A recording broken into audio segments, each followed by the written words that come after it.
यह कहानी राजस्थान के कोटा शहर की एक भूतिया हवेली के बारे में है।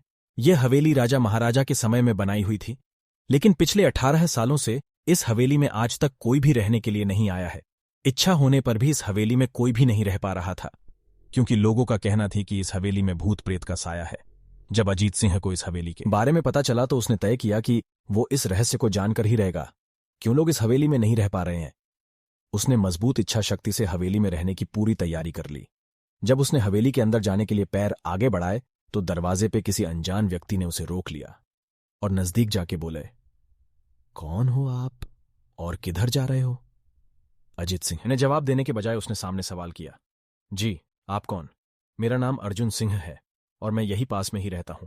अजीत सिंह ने कहा, ओह अच्छा, मैंने सुना है कि यह एक भूतिया हवेली है और यहां कोई नहीं आ पाता है, इसलिए मैं इस हवेली में एक दिन रुकने का फैसला किया है।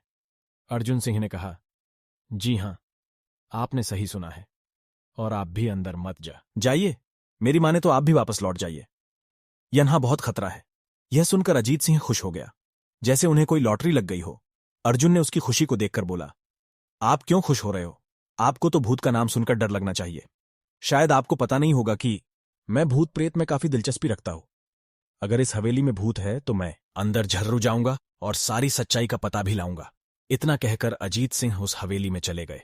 अंदर जाके अजित ने अपनी बैग को साइड में रखा और हवेली के चारों ओर देखने लगा। सारे रूम भी चेक कर लिए। बाद में ड्राइंग रूम में आके सोफे पर बैठ गया। उसने वहां बैठकर दारू के 2-4 पैग भी पिए।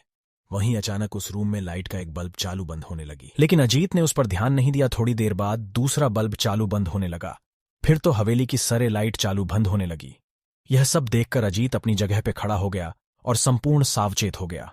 अचानक उसके सामने एक छोटा टेबल हवा में उड़ने लगा।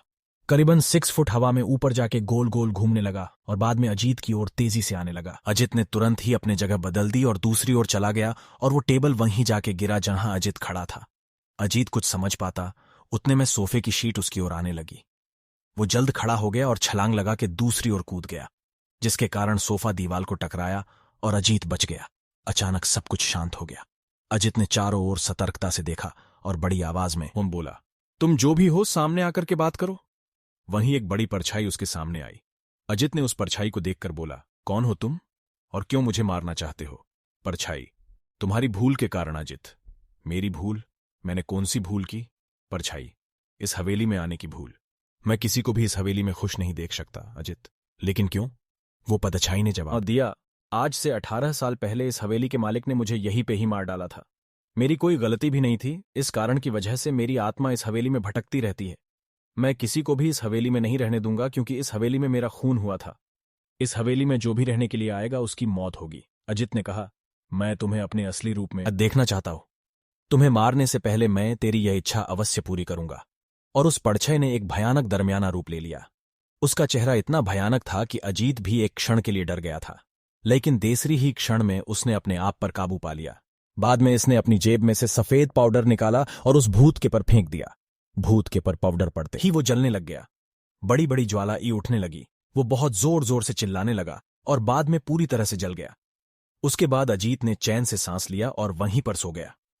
दूसरे दिन सुबह जब अजीत को सही सलामत हवेली से बाहर आते देख अर्जुन को आश्चर्य हुआ।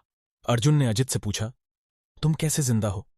जब अजीत ने अर्जुन को कल रात को घटी घटना को पूरी तरह से बताया और बोला, अब यह हवेली भूतिया हवेली नहीं रही। दोस्तों, आपको यह कहानी राजस्थान के कोटा की भूतिया हवेली कैसी लगी, प्लीज हमें कमेंट करके जरूर बताएं। अगर आप और भी ऐसी ही कहानी सुनना चाहते हो तो सब्सक्राइब करें।